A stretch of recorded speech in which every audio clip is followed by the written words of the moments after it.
All right. I try. Hello, everyone. I guess well, today was Rosh Chodesh, so Chodesh Tov. Good to see everybody. I want to share with you a story that I had on screen a few minutes ago, and then we'll get to the point of why I'm sharing the story. But it's something which went around viral this week. Some of you may have seen it. How many people have heard of Bitcoins? Right. Okay. So about half, no more. That's what we're talking about. How many people have ever lost their password for something? Forgotten their password and not been able to log into X? Yeah, fair. Okay, so this is the story which connects the two that went around this week. I'm going to put it back up on screen. This is from New York Times or in a few different places. But basically, Bitcoin is a cryptocurrency, a digital currency. We're not going to talk about it in great depth now, mainly because I don't really understand how it works. But the point is, it's something that you have. It's encrypted on your computer. It's worth a lot of money. And there is such a thing called a digital wallet.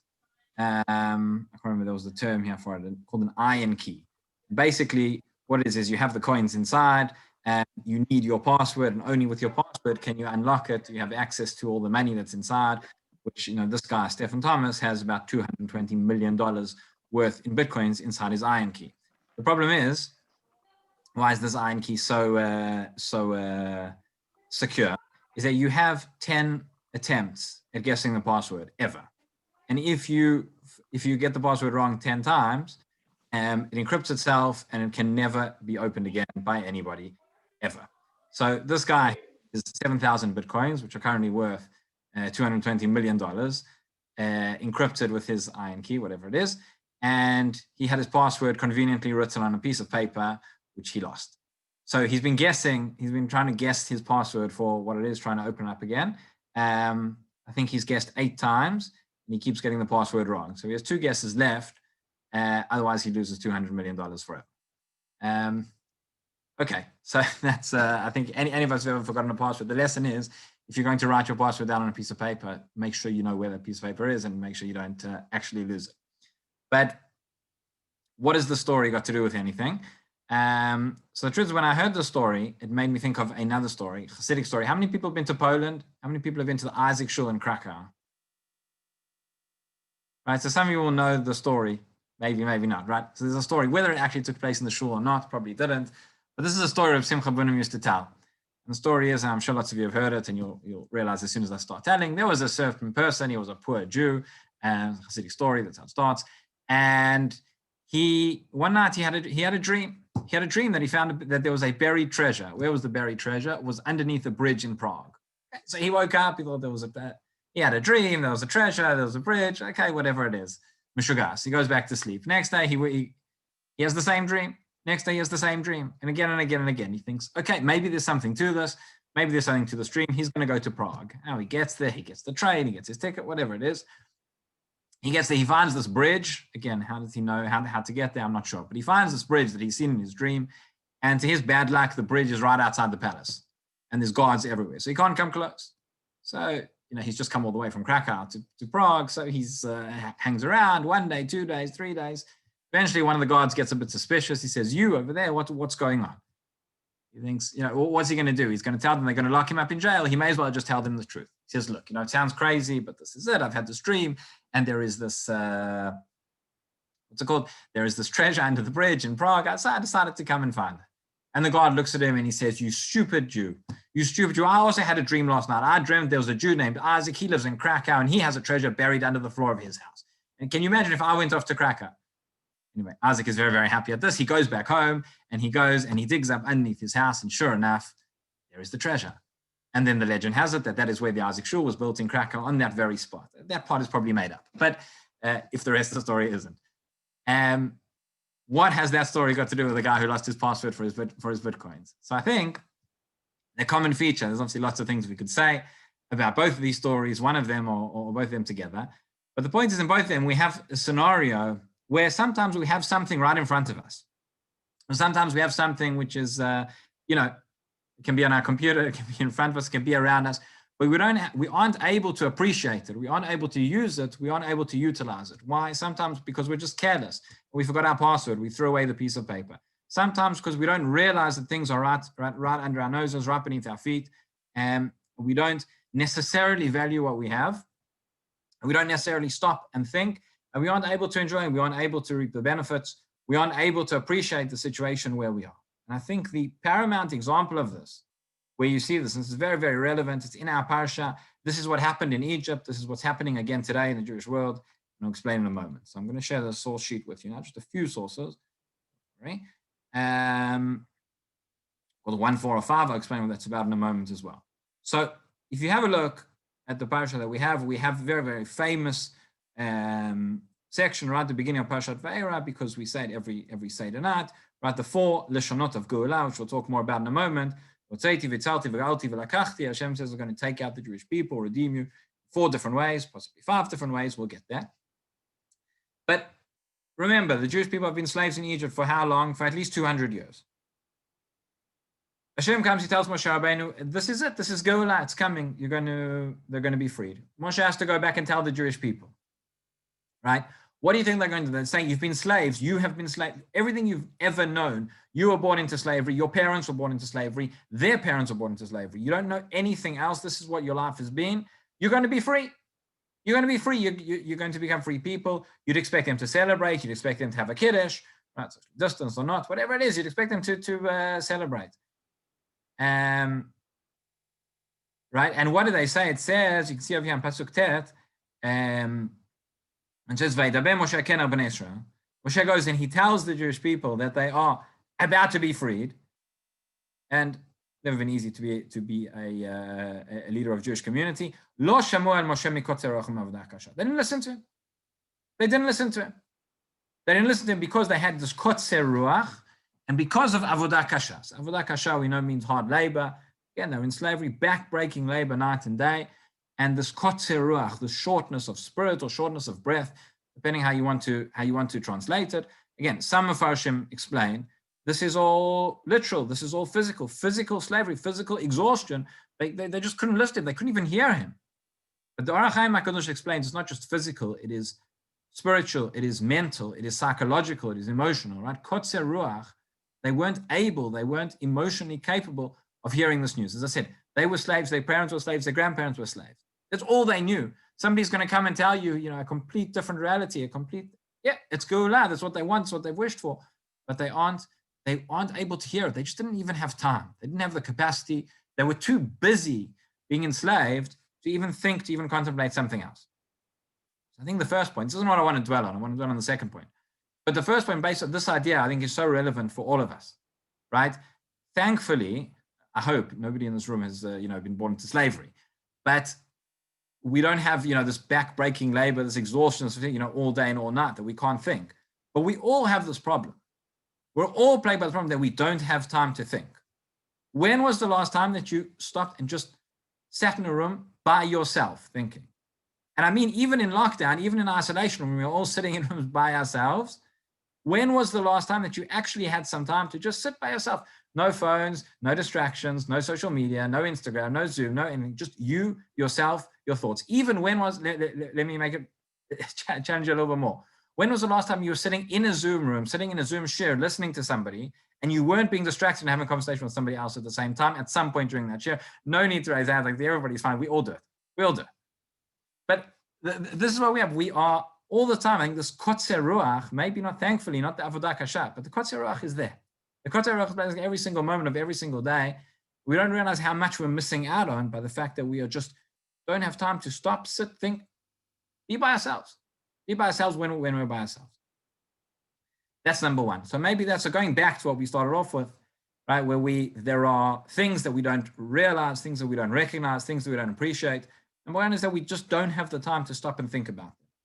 And in a time when we should have more time than we've ever had before, we seem to be busier than ever before and seem to have less time.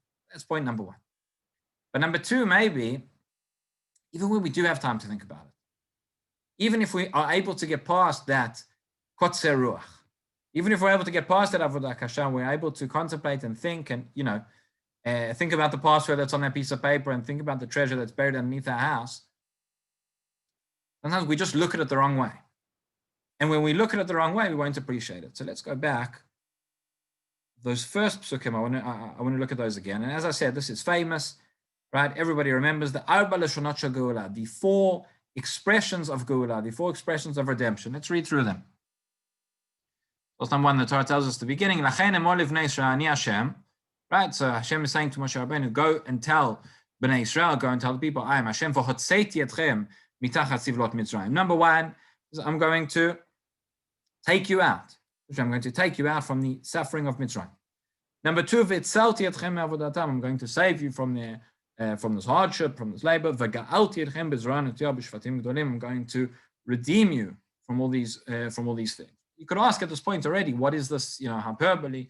What is this exaggeration? What is this repetition? It's saying the same things. He's saying, why can't Hashem just say, Moshe, go tell Jewish people, I'm going to take you out of Egypt. Come back there. And it carries on the next passage. Right, I'm going to take you as my people, and I'll be your God. Right? I'm going to be the one who's going to take you out. Again, that word, sivlot Mitzrayim, repeats itself. And then comes the fifth expression, we'll touch on soon as well. Right? And then I'm going to bring you all on Aliyah. And then, as we saw before, and all this wonderful news, but they didn't listen to. As I said, these are the four languages of Geula, these four words, Hotzeiti, Vitzalti, V'galti, V'lakachti. Lots been written about them, entire books that have been written discussing these four languages of Geula. And as we know, on Pesach, on the Seder night, we have 4 cups of wine. So the Torah T'mimah, one of the Mepharshim on the Chumash, is an amazing thing. He quotes the Yerushalmi over here. And he says, V'otzeiti etchem, on this pasuk, right, when Hashem says, I will take you out.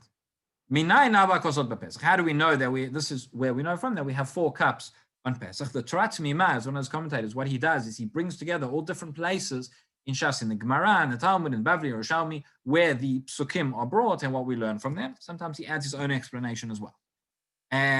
So he quotes this, says, Amar Rabbi Yochanan, he quotes the Yerushalmi, Keneged Arba Geulot, 24 redemptions. We're going to come back to that already. There's a change. Until now, I've been telling you that these are the 4 leshonot shel Geula, the 4 languages of Geula, the 4 expressions of Geula. Not what the Torah T'mimah says of yes, not what the Yerushalmi says. These are 4 Geulot, these are 4 redemptions, 4 separate redemptions, 4 separate proceeds, 4 different things taking place. And now he explains. Here's the footnote. Over here, the Torah T'mimah is just quoting Yerushalmi. Here in this footnote number 5, he tells us a little bit more, tells us what it means. It's a bit bigger. And let's read. So he says as follows. So we've said we've got 4 geulot taking place, 4 redemptions, right? There are 3 in one pasuk and 1 in the next pasuk. Interesting as well why it's split up in the 2 different verses. We won't get into now. In all the poskim, in all the commentators, in all the books where this is brought, right?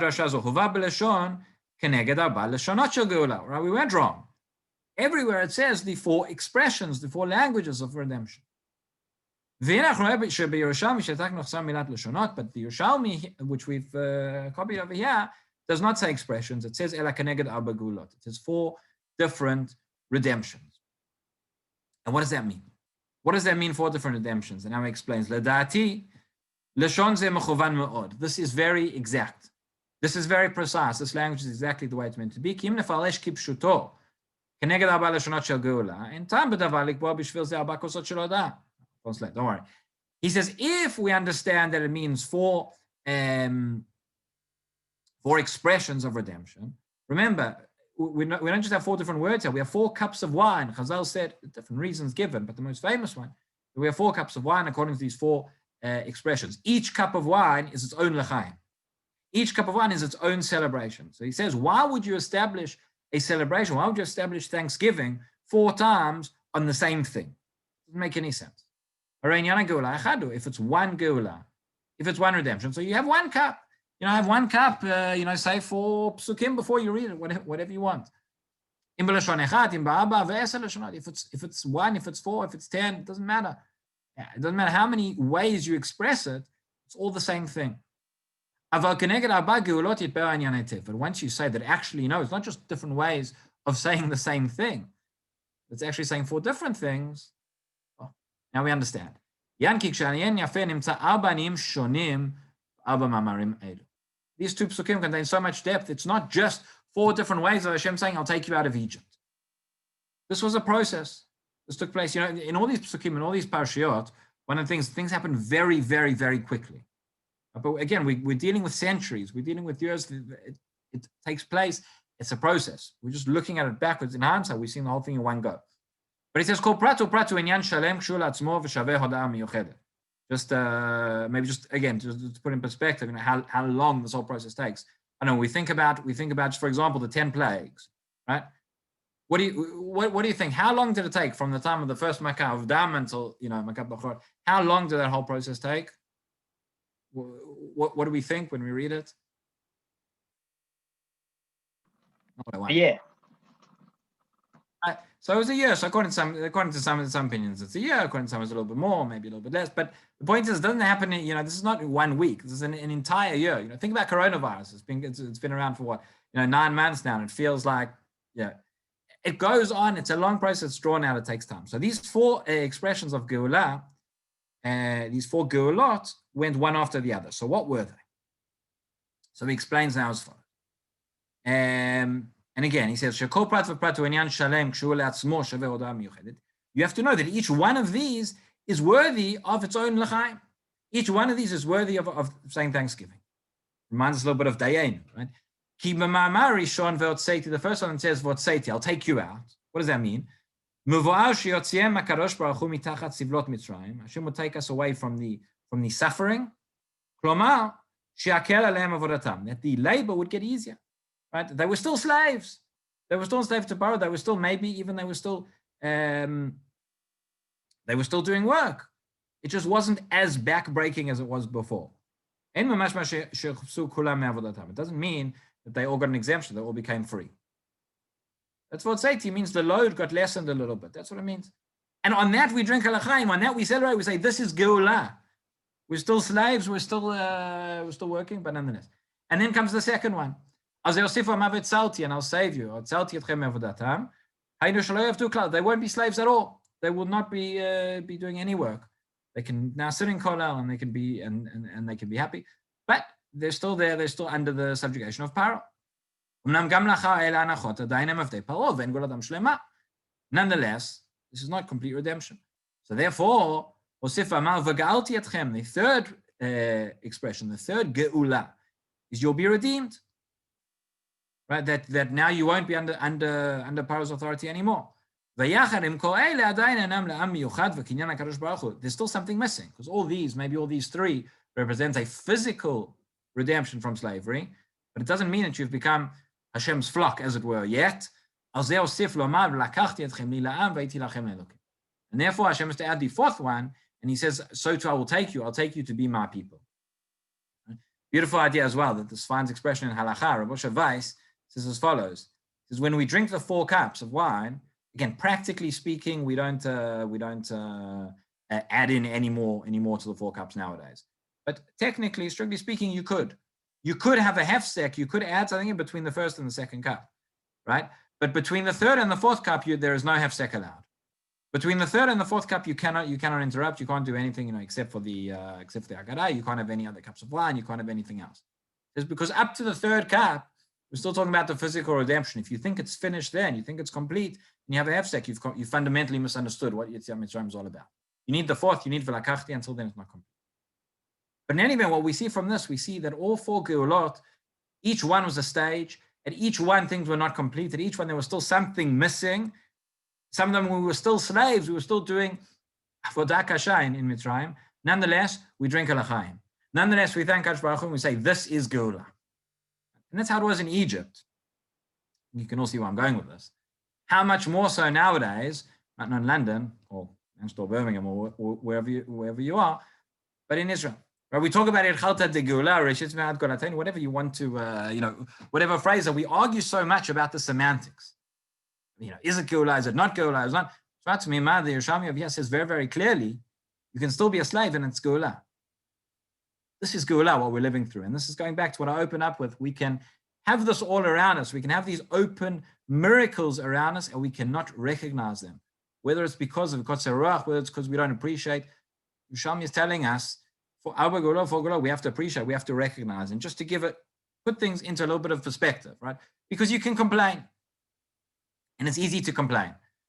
You know, we have Israel, but you know, there's bureaucracy and there's this and there's 4 elections in 2 years, and you know, the state is not from, and it's not from people that run the state and not from people that established, and there's all these problems and this and that.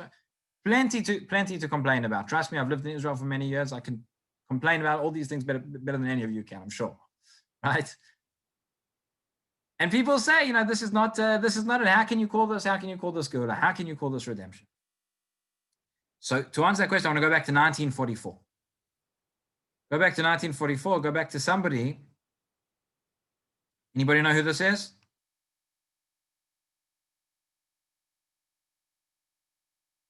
Anybody? Daniel? Okay, this is Rav Kasha. Rav Menachem Mendel Kasha. Rav Kasha was, even says it on the right-hand side if anybody was got that far. So Rav Kasha was he was born in Poland. He was a Ger Chassid. He moved to Israel. And he was a tremendous genius, prolific author, wrote encyclopedic works on all sorts of things, and Halacha and Agadah and Drush. He wrote really an encyclopedia called Torah Shlema. What Torah Shlema was, there's a different volume for each parasha, and he wrote on the whole Chumash.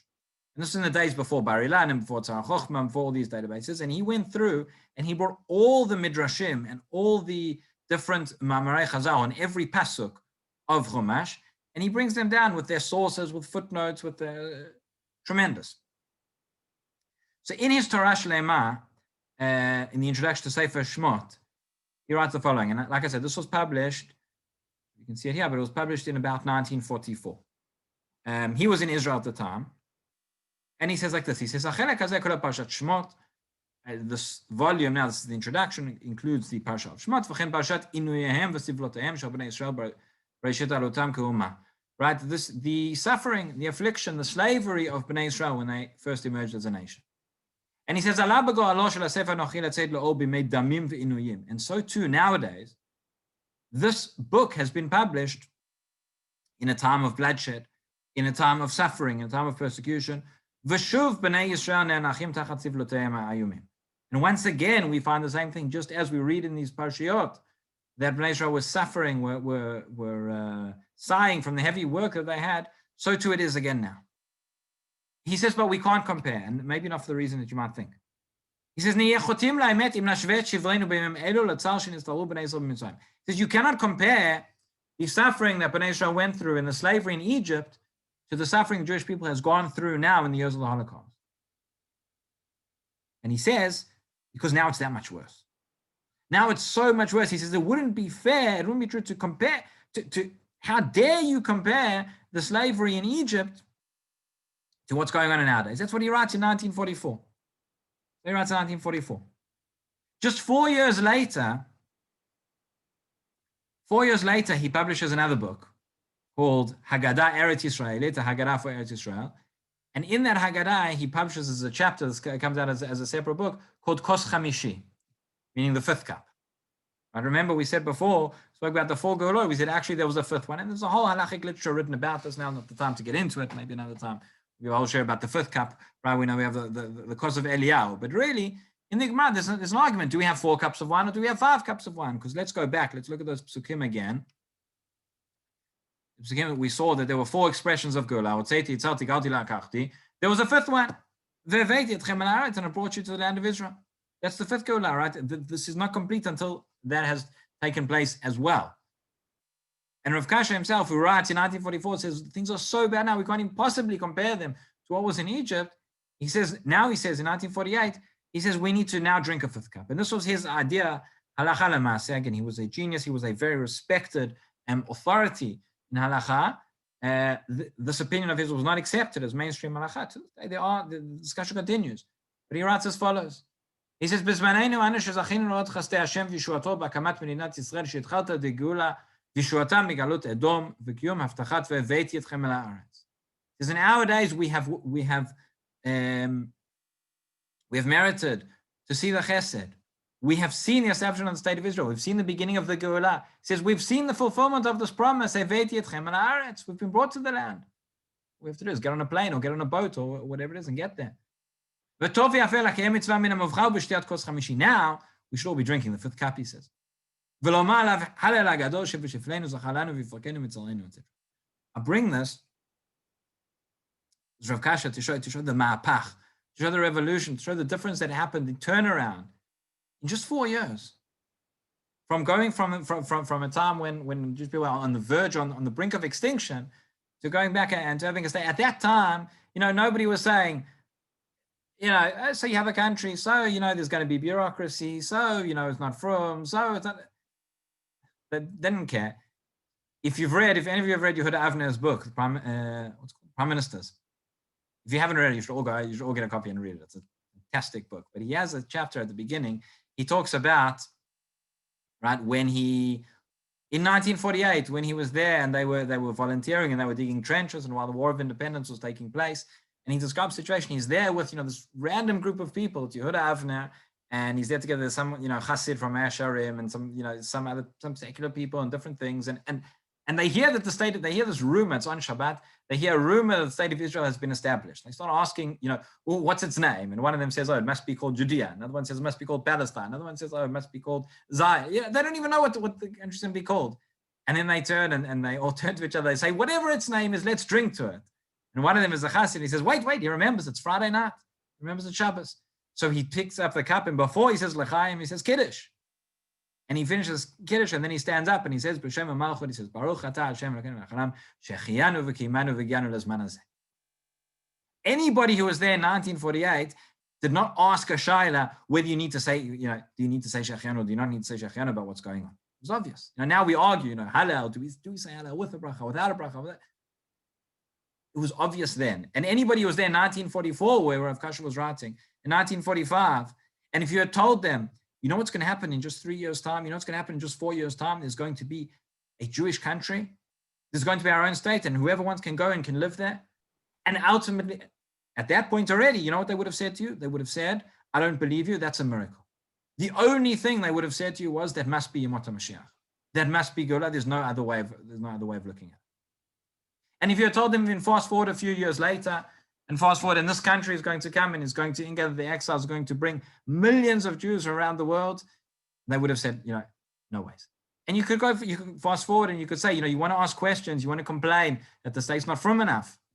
So I'll say an expression that I heard from Marosh Shiva. Anybody who's been to Akota may have heard this, but fantastic phrase. And Ravida used to say, what the biggest kollel in the world is the state of Israel. You know how much money, how many millions of dollars the state of Israel pours into Torah study every year? More than any kollel, right? And there's Torah study taking place on a scale that is unprecedented in human history because of the state of Israel. And Jews are safe all around the world because of the state of Israel.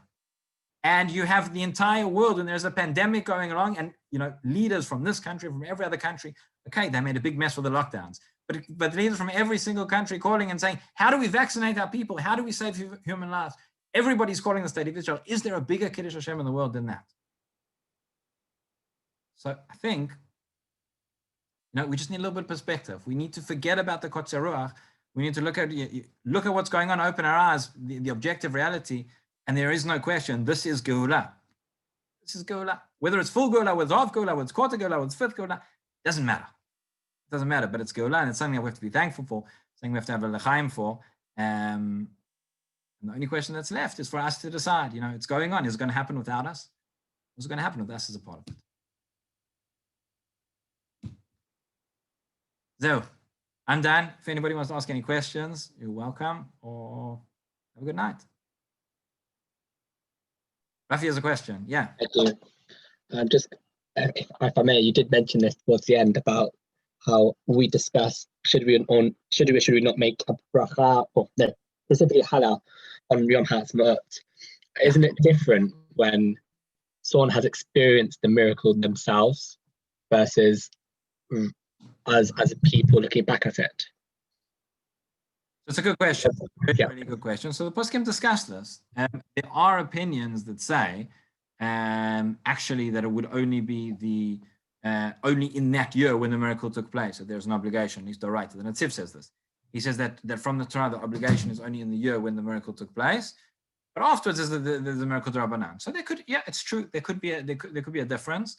But I think the point is, and again, what I want to say, and I always tell people, whenever I talk about, Halal and Yom HaTzmaut, the same question came up now with, do you say Shechianu about the vaccine for corona or not?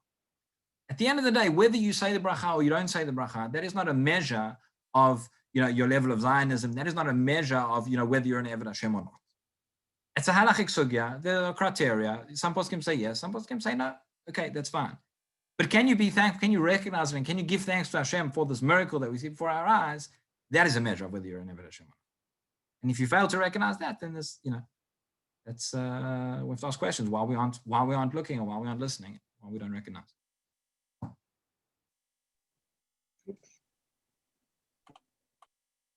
Thank you very much, Rav Joel. Looking forward to L'chaim on Rav Joel, Corona permitting.